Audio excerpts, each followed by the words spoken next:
Hello guys and welcome back to the English club. और हम लोग सीरीज देख रहे हैं नाउन क्लॉज की। तो आज हम लोग देखने वाले हैं 8 आई थिंक 4 हो चुका था, 5 है ये हमारा। हाँ, तो अगला जो हमारा नाउन क्लॉज का जो काइंड्स है वो है हमारा noun clause as an object to the phrasal verb. ठीक है दोस्तों, तो सबसे पहले एक टर्म हम लोगों को समझना है। हम लोगों ने अब तक में फ्रेजल वर्ब को डिस्कस करने से पहले मैं आपको रिकॉल कर बता दूं हम लोगों ने अब तक क्या क्या पढ़ा है। तो हम लोगों ने पढ़ लिया है noun clause as an object to the transitive verb, noun clause as an object to the infinitive. हम लोगों ने पढ़ा noun clause as a complement. हम लोगों ने पढ़ा noun clause as a subject. और आज हम लोगों का टॉपिक है noun clause as an object to the phrasal verb. तो काइंड की बात हम लोग करेंगे तो ये हम लोगों का ये 5वां होगा। नाउन क्लॉज के 8 काइंड्स मैंने आपको बताया, जिसमें हम लोग काइंड 5 को देखने वाले हैं, जिसका नाम तो सबको पता होगा, noun clause as an object to the phrasal verb. तो आइए हम लोग वीडियो को शुरू कर लेते हैं। तो अब मैं जैसा कि बता रहा था कि एक टर्म हम लोगों को जानना सबसे इम्पोर्टेंट है, वो होता है हमारा फ्रेजल वर्ब। तो फ्रेजल वर्ब क्या होता है दोस्तों, ये चीज को हम लोग समझते हैं। तो फ्रेजल वर्ब कहने का मतलब क्या है? तो फ्रेजल वर्ब एक स्पेशल काइंड का वर्ब होता है।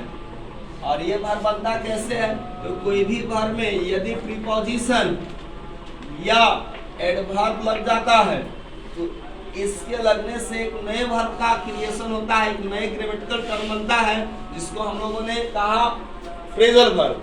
और इसका जो वर्ब में प्रीपोजिशन एडवर्ब से जो बना, इसका जो मीनिंग होता है वो बिल्कुल डिफरेंट होता है। किससे डिफरेंट होता है? तो इसमें वर्ब जो इंडिविजुअल हमारे वर्ड्स इस्तेमाल किए गए हैं, जो रियल वर्ड्स है, वर्ब प्लस प्रीपोजिशन में। तो जैसे कि हम लोग एक एग्जांपल उठाकर देखते हैं, टेक आफ्टर। ठीक है, तो यदि टेक का मतलब लेना और आफ्टर का मतलब बाद में, तो मीनिंग गड़बड़ हो जाएगा दोस्तों। टेक आफ्टर का मतलब हमने पढ़ा है टू लुक लाइक, एक जैसा दिखना, टू लुक लाइक, ठीक है ना। तो अब यानी कि टेक आफ्टर का मतलब हमें क्या दिखाई दिया कि ये जो वर्ड इंडिविजुअल इस्तेमाल किए थे और ये दोनों को कंबाइंड फॉर्म में जो हमारा मीनिंग निकला वो बिल्कुल डिफरेंट होता। तो कहीं ना कहीं हम कह सकते हैं कि टेक आफ्टर हमारा क्या है, एक फ्रेजल वर्ब है। ठीक है ना। तो फ्रेजल वर्ब को आपने समझ लिया कि फ्रेजल वर्ब में प्रीपोजिशन और एडवर्ब के लगने से बनता है। क्लियर है। अब हमको समझना क्या है कि इसमें हम लोगों को करना क्या होता है। तो अब गौर से देखिए, अब हमारे पास है टेक आफ्टर का मतलब टू लुक लाइक। तो आप सेंटेंस बना सकते हैं, सी टेक्स आफ्टर हर मदर, वो अपने माँ के जैसे दिखती है। तो अब हम लोगों को एनालिसिस कर ले, पहले सेंटेंस को एनालाइज हम लोग करेंगे। तो ये हमारा सी सब्जेक्ट बन जाएगा, टेक्स हमारा क्या बन जाएगा, फ्रेजल वर्ब। फ्रेजल वर्ब में भी कैसा, फ्रेजल वर्ब भी दो तरह से इस्तेमाल किए जाते हैं, एक ट्रांजिटिवली और दूसरा इनट्रांजिटिवली। तो अब चूंकि ये किसके जैसा दिखती है, यानी होम, यानी कि ट्रांजिटिव वर्ब, और हर मदर हमारा बन गया ऑब्जेक्ट समबडी। दोस्तों यदि हम इसके जगह पर यदि एक क्लॉज इस्तेमाल करेंगे, और चूंकि ये ऑब्जेक्ट में हमारा नाउन है और इसके जगह इस्तेमाल करेंगे तो बन जाएगा नाउन क्लॉज। ठीक है, चूंकि ये नाउन हमारा ऑब्जेक्ट है तो noun clause as an object बनेगा। चूंकि ये ऑब्जेक्ट फ्रेजल वर्ब का है तो टर्म बन गया noun clause as an object to the phrasal verb. तो हमको लगता है कि हमने अब तक टॉपिक पर हम लोग पहुंच चुके हैं। तो आइए अब हमें टर्म बात आती है मदर को डिफाइन करने के। तो देखा जाए तो मदर अनडिफाइंड टर्म है। माँ क्या होती है, क्या कहा जाए, 4 लाख करो तुम पूजा या तीर्थ करो 1000, माँ बाप को ठुकराया तो सब कुछ है बेकार। तो सब चीज माँ बाप पर ही डिपेंड करता है। आइए मम के बारे में क्या कहें, बड़े बड़े राइटर ने बहुत बातें कह चुकी है। हम लोगों को मम को एक सिंपल मीनिंग है। तो मम तो भाई जन्म देने वाली है हम लोगों की, चलिए। तो सी टेक्स आफ्टर, वो दिखती है जी, वो किसके जैसा दिखती है, takes after who has brought in this world, who has brought her in this world, her in this world। माई है जो इतने कष्ट करने के बाद भाई हम लोगों को एक समझिए कि एक अपॉर्चुनिटी, एक अवसर है भाई, ये खूबसूरत दुनिया दिख रही है, कहीं ना कहीं मॉम का इम्पोर्टेंट है, काफी वो पीड़ा सही है। Let the matter to the point. So she takes after this becomes principal clause. Yes. And who has brought her in the world. This is your noun clause as an object to the. तो अब आप कर सकते, ये हमारा बन गया। आइए कुछ और फ्रेजल वर्ब से बात करते हैं, कुछ और एग्जांपल्स पे लेते हैं, ठीक है ना। तो अगला जो हमारा है फ्रेजल वर्ब, चलिए एक फेमस फ्रेजल वर्ब पर बात करते हैं, लुक आफ्टर। तो लुक आफ्टर भी काफी हमारा फेमस फ्रेजल वर्ब है। लुक आफ्टर का मतलब होता है देखभाल करना, टू टेक केयर ऑफ। क्या होता है? Take care of. तो टेक केयर ऑफ कौन को करता है जी? तो आपके डेफिनेटली आपके जो एल्डर्स होंगे, माँ बाप होंगे, वो आपको देखभाल करते हैं, ठीक है। तो हम एक और एग्जांपल्स लिखेंगे, my parents looks after, my parents looked after me. तो अब यहाँ पर एनालाइज करते हैं सेंटेंस को। दिस बिकम सब्जेक्ट समबडी, ठीक है। लुक्स आफ्टर हमारा फ्रेजल वर्ब है, फ्रेजल वर्ब, और मी हमारा क्या है? ऑब्जेक्ट। तो ऑब्जेक्ट यही हमने मेंशन किया, तो ये फ्रेजल वर्ब कैसा इस्तेमाल किया गया है? ट्रांजिटिव। ये हमारा क्या है? ऑब्जेक्ट, ठीक है ना। कैसा है? समबडी है। तो हमने बताया था नाउन के जगह पर या नाउन के जगह पर इस्तेमाल होने वाले वर्ड को क्या कहते हैं? प्रोनाउन। तो आप इसके जगह पर हम अब क्लॉज बनाइए, बनेगा मी कौन हो सकता है? चलिए, my parents looked after, my parents looks after. क्योंकि अब हमारा ऑब्जेक्ट क्या है? समबडी है, ठीक है ना। My parents look after who loves them a lot. भाई मेरे पेरेंट्स उनको बहुत ज्यादा लव करते हैं, जो उनको बहुत ज्यादा लव करते हैं, रिस्पेक्ट करते हैं। तो ये तो कॉमन चीजें हैं। तो ये हमारा क्या बन गया? My parents look after Who is the lamp of his home? This, yes yes, who is the lamp of his home, who loves them a lot।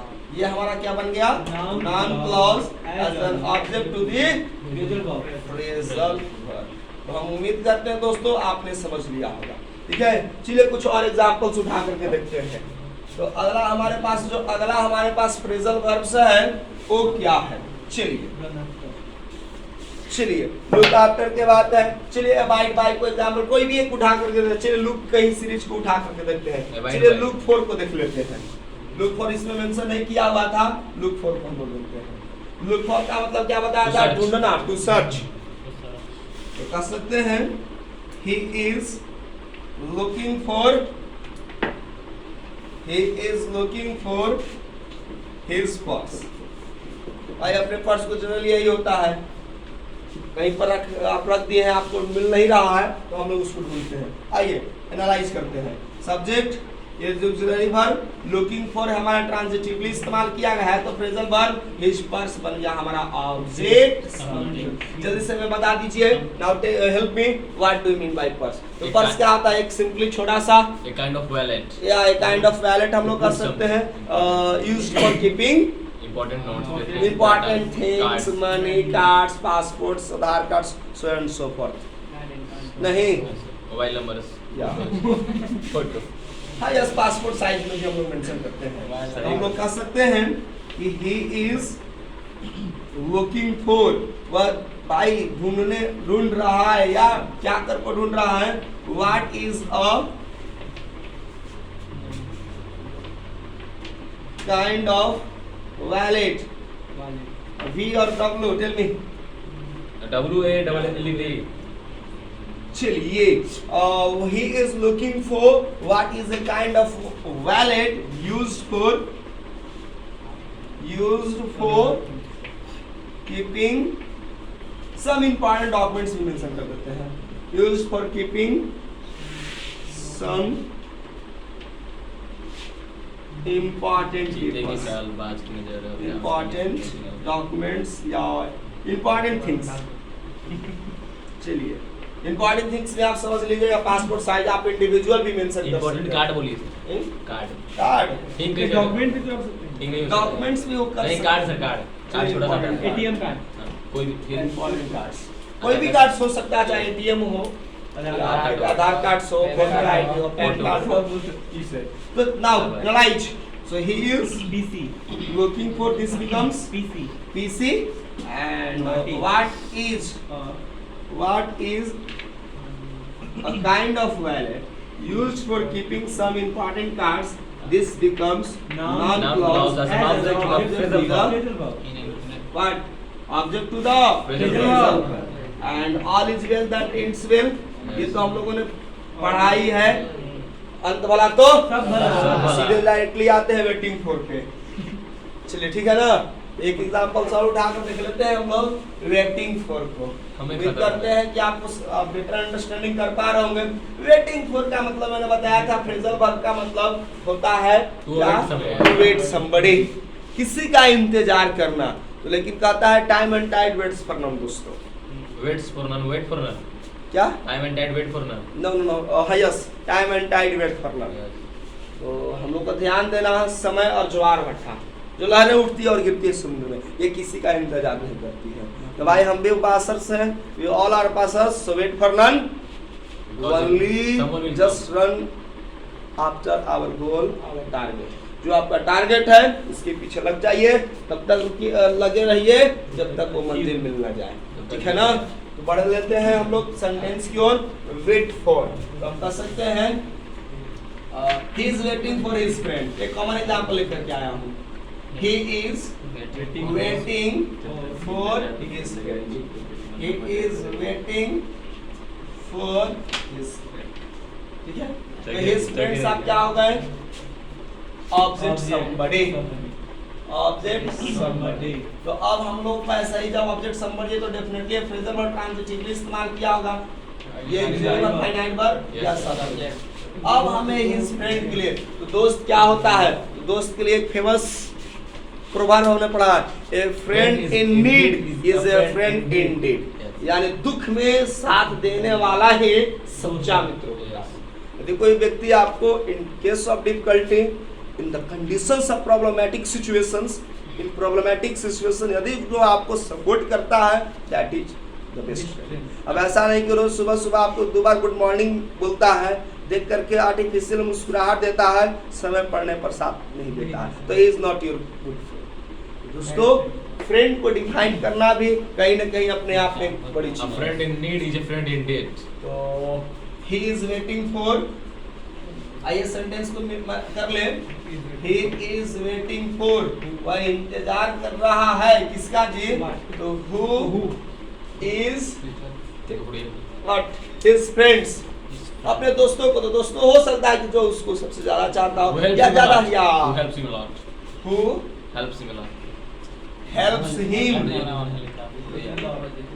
in every condition, in every condition। भाई वह उसी का इंतजार कर रहा है जो उसे हर एक स्थिति में क्या करता है? सपोर्ट करता है। तो now analyse this sentence. he is waiting for, this is principal clause, who helps him in every situation, this is noun clause as an object to the phrasal verb। कहते हैं ना कि थोड़ा सा जी अभी मुझे नहीं भरा है, लगता है कि ऑल इज वेल को नहीं, एक और सेंटेंसेस लेंगे। चलिए एक और सेंटेंस इसी के ऊपर लेते हैं। चलिए रन आफ्टर को ले लेते हैं। जो मॉडर्न मैन होते हैं वो मनी के पीछे भागते हैं, क्योंकि मनी कहीं ना कहीं हमारे लिए इसेंशियल माध्यम है लाइफ को चलाने के लिए। तो आइए एक एग्जांपल सुन लेते हैं। और Where does teenage run after? People run after money, एक सिंपल एग्जांपल से करके देखते हैं। People run after money, people run after money। Now analyze first, analyze the sentence।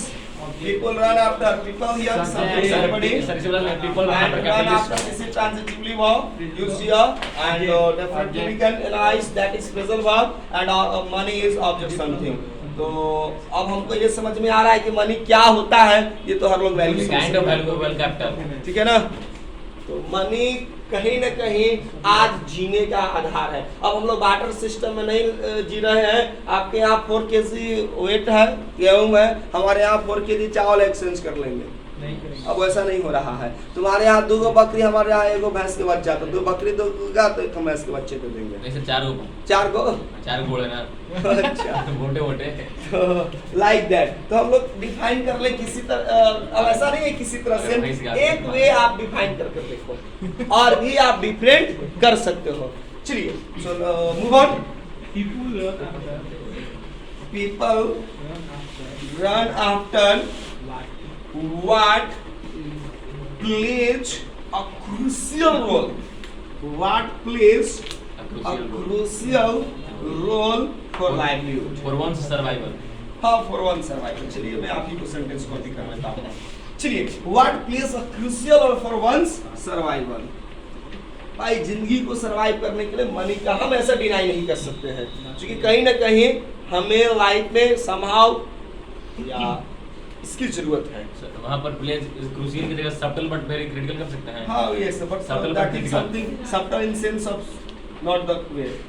So this is here, this becomes principal clause, and what plays a crucial role for one's survival, this is noun clause as an object to the phrasal verb. Every time I have mentioned noun clause as an object to the phrasal verb.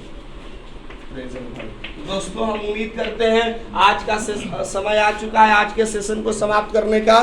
तो मिलते हैं फिर अगले video में noun clause as an object to the phrasal verb के practice के साथ। तो एंजॉय कीजिए, keep watching the English club and enjoy yourself. Thank you.